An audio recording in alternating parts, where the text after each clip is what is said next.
Gigiran dalaman. Elakan. Di kedalaman lautan Pasifik, Selat Melaka, kapal selam peluru berpandu nuklir terbesar dunia milik AS, USS Michigan, sedang dilanda panik. Ini tidak mungkin. Kita dikalahkan oleh sebuah bot kecil yang membawa beberapa orang sahaja. Kapten Jessica Vance sedang mencari kapal selam tercanggih Malaysia. 48 jam yang lalu, dia tersenyum yakin. Hanya mainan yang digerakkan bateri. Kita akan menenggelamkannya, sebaik sahaja ia terpaksa timbul untuk mengecas. Tetapi kini lautan sepi sunyi, seolah-olah mati. Juru teknik sonar, Sonaman, menjerit kepada kapten yang gelisah itu. Kapten, ia sentiasa berada di kawasan buta akustik kita, sentiasa melekat di belakang kita. Ini adalah kisah penuh kejutan, bagaimana kebanggaan terkuat dunia bergetar menghadapi kesunyian Malaysia. Ini adalah cerita fiksyen yang diselitkan dengan semangat kebanggaan negara untuk generasi akan datang. Sila sokong dengan langganan saluran ini sementara Anda masih ingat.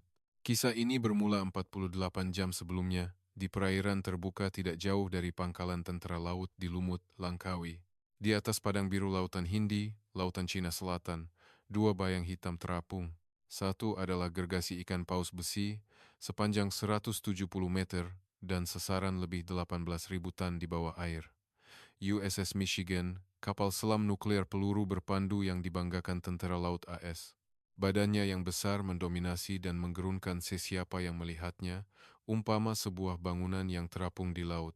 Dan satu lagi, sebuah kapal kecil yang terapung senyap di sebelah gergasi itu, umpama pengiring.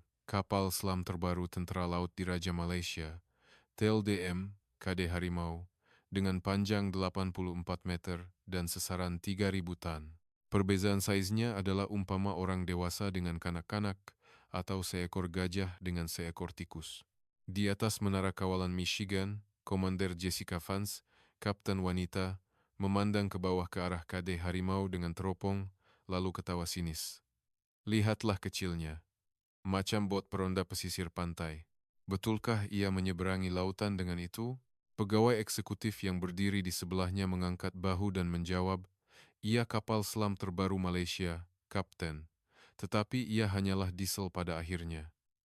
Ia tidak mempunyai reaktor nuklir seperti kita. Ia umpama kereta elektrik gergasi yang digerakkan bateri. Jessica menyikat rambutnya ke belakang dan tersenyum penuh yakin. Kasihan, mereka perlu timbul dekat permukaan untuk menyedut udara, menghidupkan enjin, dan mengecas semula bateri. Bunyi enjin mereka pada saat itu akan menjadi pesanan terakhir mereka, keyakinannya berasas. Senjata terbesar kapal selam nuklir adalah kuasa yang tidak terbatas. Ia boleh kekal tenggelam di laut dalam selama berbulan-bulan tanpa perlu mengisi bahan api. Sebaliknya, kapal selam diesel elektrik perlu menyedut udara secara berkala untuk menghidupkan penjana dan mengecas semula bateri. Masa pengecasan itulah yang menjadi kelemahan maut mereka. Menurut pengiraan Jessica, kapal selam Malaysia itu hanya mampu bersembunyi di kawasan latihan ini selama maksimum 24 jam. Pusat komunikasi, sampaikan message ini kepada kapal Malaysia. Jessica memegang mikrofon dan memanggil dengan nada provokatif. Ini USS Michigan. Kami mengalu-alukan Anda, tetapi kami tidak akan berlembut. Kami berikan kelebihan 48 jam. Cubalah larikan diri daripada kami dalam tempo itu. Dari hujung radio, muncul balasan dalam bahasa Inggris yang tenang, diselangi sedikit bunyi statik. Pemilik suara itu ialah Kapten Azlan bin Razak, Komander KD Harimau. Ini KD Harimau. Kami menghargai kelebihan yang diberi, tetapi ia tidak diperlukan. Kami sudah biasa bersembunyi untuk masa yang lama. Suara itu sungguh tenang dan datar. Tiada rasa takut, tiada rasa tercabar. Sikap Azlan sedikit mengganggu Jessica. Dia tidak tahu bahwa lelaki bernama Azlan ini adalah bekas juru teknik sonar yang dijuluki tukang senyap, dan bahwa KD Harimau yang dikendalikannya adalah raksasa yang melangkaui head battery lithium-ion konvensional. Kurang ajar, saya akan pastikan Anda menyesal. Siren permulaan latihan berbunyi. Badan besar Michigan membelah air laut dan mula menyelam. KD Harimau pula senyap-senyap menghilangkan diri ke dalam lautan biru tanpa membuat percikan air. Mula menyelam. Kedalaman 300 meter. Sonar, perhatikan. Jangan terlepas getaran enjin diesel mereka. Ambil koordinat saat mereka mula mengecas. Pusat Perintah Michigan, Cicie, dipenuhi dengan suasana tegang, tetapi 150 anak kapal yakin. Ini bukan pertempuran, ini hanya memburu arnab. Kapal selam nuklir dengan kuasa luar biasa memburu kapal diesel malang yang sibuk mengecas. Ia sepatutnya menjadi permainan yang membosankan dan tamat dalam beberapa jam. Namun, mereka belum sedar. Sejak saat ia menyelam, bunyi kadi harimau telah hilang sepenuhnya. Ia menyelinap ke laut dalam tanpa meninggalkan jejak, umpama sebuah entiti yang menyerap ke dalam air. Jarum jam terus berdetik. Selepas jam pertama berlalu, tiada seorang pun yang menyadari bahwa kesunyian ini adalah permulaan mimpi ngeri yang akan berlangsung selama 48 jam. 30 jam selepas permulaan latihan, bilik CIC Michigan dipenuhi dengan kesunyian yang berat dan udara lembab akibat peluh keresahan. 150 anak kapal bertukar-tukar shift. Tetapi saraf mereka tegang kerana sistem sonar terkuat dunia tidak mengesan apa-apa pun. Kapten Jessica berpeluk tubuh sambil merenung peta navigasi. Di dalam kepalanya, formula pengiraan yang tenang terus berjalan. Aneh, pengiraan tidak sepadan. Menurut logik tentara laut yang dipelajarinya, kapal selam diesel adalah entiti yang sangat terbatas di dalam air. Bateri asid plumbum, lead asid, berat dan cepat habis. Jika berlari dengan kelajuan maksimum 20 knot, bateri akan kosong dalam masa kurang daripada sejam. Walaupun bergerak perlahan, penggunaan oksigen dan elektrik untuk instrumen dalam air adalah tinggi, memaksa mereka timbul ke permukaan setiap 24 hingga 30 jam. Di sana, mereka akan mengeluarkan tiup penyedut udara snorkel ke permukaan air dan menghidupkan enjin diesel untuk menjana kuasa. Pada saat itu, kapal selam bertukar daripada ninja bawah laut menjadi bongkah besi yang bising. Strategi Jessica seharusnya sempurna. Menggunakan kelebihan kuasa nuklir Michigan yang tidak terbatas, dia akan memandu laju di kawasan itu, memaksa musuh melarikan diri. Ini akan mempercepatkan penggunaan bateri musuh, dan mereka pasti akan timbul untuk bernapas. Dia akan menyerang pada saat kelemahan itu. Itu adalah formula kemenangan mutlak bagi kapal selam nuklir untuk memburu kapal diesel. Ketua Jurutera, anggaran baki bateri musuh, Kapten, untuk jenis konvensional, ia sudah melebihi had. Mereka sepatutnya berhenti sepenuhnya di suatu tempat di bawah air sekarang, mengehatkan pernafasan anak kapal untuk menjimatkan oksigen dan kuasa. Jika bergerak, mereka mati. Jika timbul, mereka mati. Sebab keresahan Jessica adalah di sini. Musuh yang sepatutnya terdesak tidak menghantar sebarang bunyi panik ataupun bunyi kesusahan. Dia tidak tahu. Musuh yang dihadapinya bukanlah kapal diesel yang dibina dengan logik abad ke-20. Ia adalah raksasa yang mengubah konsep kehidupan di bawah air, sebuah kejayaan teknologi Malaysia yang pertama di dunia. Inilah sebabnya mengapa kapal selam TLDM, KD Harimau, digelar kapal selam kuasa konvensional terkuat di dunia.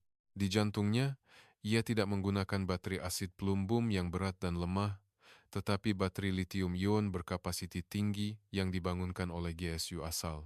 Teknologi yang digunakan dalam telepon pintar dan kereta elektrik ini telah lama dianggap mustahil untuk diaplikasikan dalam persekitaran ekstrem kapal selam. Ini kerana bateri lithium-ion mudah menjadi panas, dan jika berlaku kebakaran dalam ruang tertutup, ia bermakna kematian semua anak kapal. Tetapi Malaysia, melalui penyelidikan bertahun-tahun, telah menguasai teknologi kawalannya, manfaatnya tidak terhingga. Ketumpatan tenaga lebih 2 kali ganda daripada bateri konvensional. Masa pengecasan dipendekkan secara mendadak. Sekali menyelam, ia tidak perlu timbul selama beberapa hari. Lebih menakutkan adalah pecutan serta mertanya. Kapal selam konvensional terpaksa bergerak seperti kura-kura di bawah air kerana takut menghabiskan bateri. Tetapi KD Harimau berbeza. Ia mampu melakukan pergerakan pantas yang setanding dengan kapal selam nuklir hanya dengan kuasa elektrik tanpa menghidupkan enjin atau menyedut udara. Ia seolah-olah sebuah kereta elektrik super yang bergerak di lautan. Kelemahan terbesar kapal diesel, keperluan untuk bernapas telah diatasi sepenuhnya oleh teknologi Malaysia. Sementara itu, di dalam kegelapan 300 meter di bawah permukaan laut, kedi harimau bergerak dengan pantas. Keadaan di dalamnya jauh berbeza daripada neraka, kekurangan oksigen yang dibayangkan Jessica. Sistem penyaman udara terkini mengekalkan suhu yang selesa, dan Kapten Azlan bin Razak memandang monitor digital di stesen kawalan dengan tenang. Baki bateri masih melebihi 80%, suhu motor utama normal, faham. Dia memberikan pandangan kepada juru teknik sonar, Sonaman, yang memakai headphone. Kedudukan musuh, Sonaman itu menutup mata dan menjawab dengan suara perlahan yang hanya didengari oleh komander. Kapten, ia berada di bearing 0, jarak 8.000, musuh kita bising sungguh. Bunyi pam penyejuknya, umpama paluan gendang. Ironiknya, di medan perang yang senyap ini, kuasa nuklear yang tidak terbatas telah menjadi kelemahan. Kapal selam nuklear mesti mengedarkan air penyejuk secara berterusan untuk mengelakkan reaktor daripada tidak terkawal. Bunyi getaran pam itu, tidak kira betapa majunya teknologi penyenyapan bunyi, tidak dapat dihilangkan sepenuhnya. Ia adalah degupan jantung mereka. Sebaliknya KD Harimau, yang bergerak hanya dengan motor elektrik, tidak mempunyai getaran mekanikal, hanya arus yang mengalir dalam litar elektrik. Secara fisikal, ia adalah entiti tanpa bunyi yang sempurna. 40 jam selepas permulaan latihan, akhirnya Sonaman Smith dari Michigan menyadari sesuatu yang aneh. Bukan karena dia terdengar sesuatu, tetapi karena bunyi yang sepatutnya didengar telah terhalang secara tidak wajar. Kapten, laporan. Ada bayangan tidak wajar dalam data akustik buritan kita. Bayangan? Maksud awak? Bunyi arus laut terputus. Seolah-olah ada sesuatu yang melekat di belakang kita dan menghalang aliran bunyi. Rasa sejuk menjalar di tulang belakang Jessica. Ini adalah tempat yang paling terdedah bagi kapal selam. Kawasan buta akustik blind spot betul-betul di belakang kipas pendorong di mana sonar tidak berkesan. Kawasan buta blind spot. Tidak mungkin. Takkanlah. Jessica coba menafikannya. Kapal kecil berkuasa bateri itu, 40 jam tanpa timbul sekalipun, bergerak pada kelajuan yang sama dengan Michigan nuklear, dan, yang paling mustahil, mengikuti betul-betul di belakang mereka sepanjang masa, itu mustahil secara fizikal. Tetapi warna pucat di wajah Sonaman Smith mengesahkan realiti itu. Kapten, ia sentiasa berada di situ. Semasa kita bersungguh-sungguh mencari di hadapan, ia sentiasa memijak bayang-bayang kita. Pusing stereng penuh, pecutan kecemasan, larikan diri. Perintah Jessica yang hampir menjerit bergema di CIC. Dia masih tidak mengaku kalah. Jika musuh berada di belakang, dia hanya perlu memecut untuk meninggalkan mereka. Lagipun, ia kapal diesel. Michigan nuklear mesti menang dalam pecutan dan kelajuan maksimum. Dia yakin, ambil alih kawalan, stereng penuh. Kuasa maksimum, badan gergasi seberat 18.000 tan mula memecut dengan tiba-tiba, menolak tekanan air. Kipas pendorongnya menderu, mengaduk air laut dengan ganas. Ia adalah ikan paus yang mengamuk. Kapal diesel biasa tidak akan dapat mengikuti pergerakan mengejut ini. Ia akan ditinggalkan, atau bunyi enjinnya akan terserlah. Tetapi Sonaman Smith menggelengkan kepala dengan wajah yang pucat lesi. Tidak boleh, Kapten. Ia tidak meninggalkan kita. Ia mengikut kita dengan rapat. Jessica terketar. Mengapa ia boleh ikut? Mengapa bateri boleh bersaing dengan pecutan kuasa penuh nuklear? Itulah kelebihan utama bateri lithium-ion. Enjin diesel tradisional mempunyai lag masa, tunda, sebelum mencapai kelajuan penuh. Tetapi motor elektrik boleh menjana torque maksimum dalam masa 0 saat dengan menekan Swiss. Kapten Azlan di KD Harimau tenang sahaja. Musuh memecut. Kita ikut. Jangan biarkan mereka terlepas. Faham? Kami kekalkan jarak 100 meter. Pemandangan yang tidak dapat dipercayai terungkap di bawah air. Michigan yang gergasi melarikan diri, dan KD Harimau yang kecil mengikutinya dengan sempurna, seolah-olah cermin yang mencerminkan pergerakannya. Belok ke kanan, ia belok ke kanan. Menyelam curam, ia menyelam curam. Dan KD Harimau tidak mengeluarkan bunyi. Hanya gangguan arus air sahaja yang menandakan kehadirannya. Ini bukan manuver pertempuran. Ini umpama tari kematian, di mana malaikat maut melekat di belakang dan mengira detik di telinga. Selepas 1 jam perlumbaan maut, anak kapal Michigan mula tertekan secara mental. Kami tidak dapat melepaskannya. Ia umpama bayang-bayang. Laporan dari bilik enjin, beban terlalu tinggi, terlalu berbahaya jika teruskan. Jessica meletakkan tangan di belakang kerusi perisainya dan menghela nafas berat. Kebanggaannya telah hancur berkecai dalam tempo sejam ini. Dia, yang mempunyai kuasa tidak terbatas, telah dikalahkan oleh musuh yang mempunyai bateri terhad dari segi ketahanan dan kelincahan. Kenapa? Kenapa baterinya tidak habis? Kenapa ia begitu pantas? Jawaban kepada soalannya disampaikan dalam bentuk yang kejam. Tiba-tiba, bunyi ping yang tidak menyenangkan bergema dari pembesar suara CIC. Ia adalah bunyi sonar aktif. Bukan sonar yang mencari dari jauh, tetapi isyarat lock-on dari jarak dekat, bertujuan untuk memberitahu, kami boleh menembak pada bila-bila masa. Semua orang terdiam. Jika torpedo dilancarkan pada jarak ini, mustahil untuk mengelak. Ketika semua orang bersedia untuk kematian, suara yang diselangi bunyi statik mengalir dari pembesar suara. Ia adalah suara lelaki yang tenang, yang didengarinya 48 jam yang lalu. USS Michigan. Ini KD Harimau. Jessica menggenggam mikrofon dengan tangan yang menggigil. Saya dengar. Tembaklah. Itu adalah kata-kata keangkuhan terakhirnya. Tetapi suara Azlan tetap tenang dan rasmi. Tidak perlu. Kami telah mengumpulkan data kipas pendorong Anda yang mencukupi. Azlan berhenti sebentar, kemudian menambah satu ayat yang paling menghina dalam latihan ini. Jika kami terus mengejar, saya khawatir reaktor nuklear Anda akan terlalu panas. Bateri kami masih ada lebih separuh. Haruskah kita tamatkan sekarang? Bateri masih separuh. Jessica terjelepok. Kapal itu telah menyelam selama 48 jam, berlari dan bersaing dengan kapal nuklear, dan masih mempunyai kuasa yang tinggal. Itu bukan lagi kapal selam yang dia kenali. Itu adalah tembok teknologi, perbezaan semangat. Dia terduduk, seolah-olah lututnya patah. Hentikan pergerakan, timbul ke permukaan. Perintah itu adalah saat tentara laut AS yang terkuat mengangkat bendera putih di hadapan teknologi Malaysia.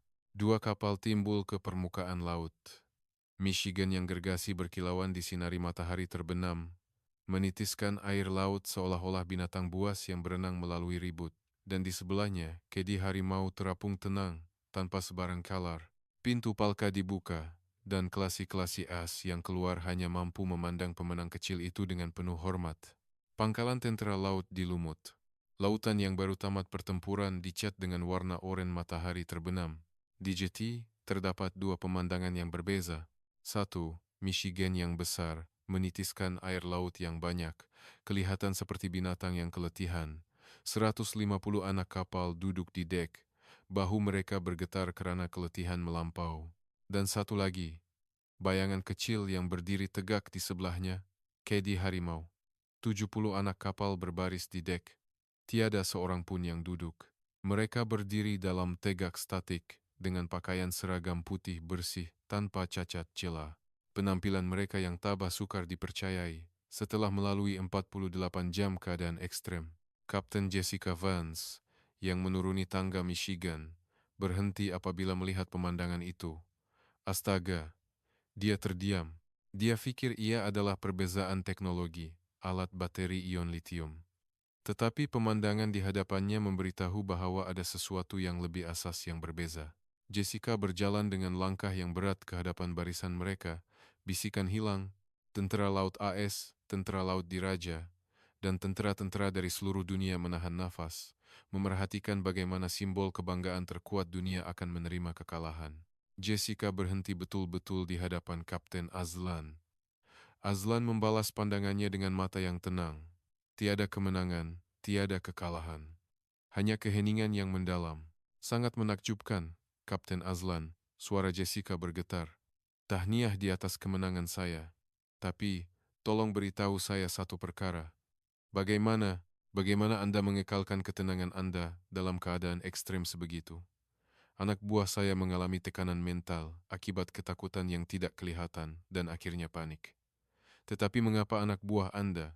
Azlan perlahan-lahan mengalihkan pandangan ke anak buahnya dan kemudian kembali ke Jessica. Komander Vance, kami tidak mempunyai kuasa tidak terbatas seperti Anda. Udara, elektrik, air, semuanya terhad. Azlan meneruskan dengan suara yang tenang tetapi kuat. Sebab itulah kami tahu kekuatan untuk tahu batas diri. Kami, 70 orang, memastikan tiada satupun pernafasan, tiada satupun gerakan yang disia-siakan, saling mempercayai, dan mengekalkan kesunyian kami. Senjata kami bukan bateri. Ia adalah anak kapal itu sendiri mereka yang berbangga dengan semangat wajah dan ketahanan kami. Kata-kata itu menusuk jauh ke dalam hati Jessica. Dia telah mentertawakan mereka sebagai mainan yang mudah pecah. Dia hanya percaya kepada kekayaan material dan kuasa, dan mengabaikan kekuatan semangat yang ada di dalam diri mereka. Saya telah menghina Anda. Air mata mengalir deras dari mata Jessica. Pada saat berikutnya, para askar di sekeliling menahan nafas. Komander wanita yang menjadi kebanggaan tentara laut AS itu perlahan-lahan melutut di atas jeti konkrit. Ia bukan kehinaan kekalahan, tetapi penghormatan dari jiwa kepada kekuatan sejati yang ditemuinya, dan untuk membersihkan keangkuhan masa lalu. Ia umpama hormat tertinggi ala Malaysia, Asia. Saya minta maaf. Anda adalah pahlawan laut yang sebenar. Saya sangat menghormati Anda. Kapten, sila bangun. Azlan tergesa-gesa memegang bahu Jessica dan menariknya kuat-kuat. Air mata juga mengalir di wajahnya, kerana Jessica, musuh mereka, juga seorang pahlawan yang berani menunjukkan penghormatan setulus ini. Sila angkat kepala Anda. Jika saya perlu meletakkan belakang saya di medan perang, saya lebih suka orang yang mempunyai semangat yang membara seperti Anda. Azlan menegakkan badannya dan memberikan senyuman yang indah. Terima kasih kerana berjuang, Kapten. Jessica menyeka air matanya dengan lengan baju dan tersenyum lebar sambil membalas hormat. Sama-sama, saya takkan kalah lagi. Kali ini, saya akan belajar ketabahan Anda. Di tengah-tengah matahari terbenam, kedua-dua kapten itu berjabat tangan dengan erat pada saat itu. Tepukan gemuruh yang memekakkan telinga meletus dari askar-askar pelbagai negara yang membanjiri jeti. Ia adalah bunyi restu yang hanya diberikan kepada mereka yang telah melangkaui sempadan, bahasa, dan perbezaan teknologi untuk mengakui jiwa satu sama lain. Gergasi itu tunduk kepada harimau yang diam. Pemandangan ajaib ini akan diceritakan untuk masa yang lama, bahwa kekuatan terkuat bukanlah tentang saiz, tetapi tentang hati yang membara di dalam diri. Bagaimana? Kisah ajaib di Lumut, Langkawi tersebar pantas ke seluruh tentara laut dunia. Logik saiz dan kuasa tembakan telah dikalahkan oleh kesunyian dan keharmonian. Komander Jessica Vance dikatakan telah menulis selepas kembali ke negaranya. Kami cuba menguasai lautan, tetapi mereka hidup harmoni dengan lautan. Senjata terkuat bukanlah bilangan peluru berpandu. Ia adalah hati manusia yang mengendalikannya. Di dalam kesunyian laut dalam, hari ini kapal selam Malaysia masih menyembunyikan diri melindungi negara mereka. Tanpa dipuji oleh sesiapa, mereka hanya membawa kebanggaan yang bernama kepercayaan di belakang mereka. Jika video ini menyentuh hati Anda, sila berikan like dan langgan saluran kami. Terima kasih kerana menonton hingga akhir.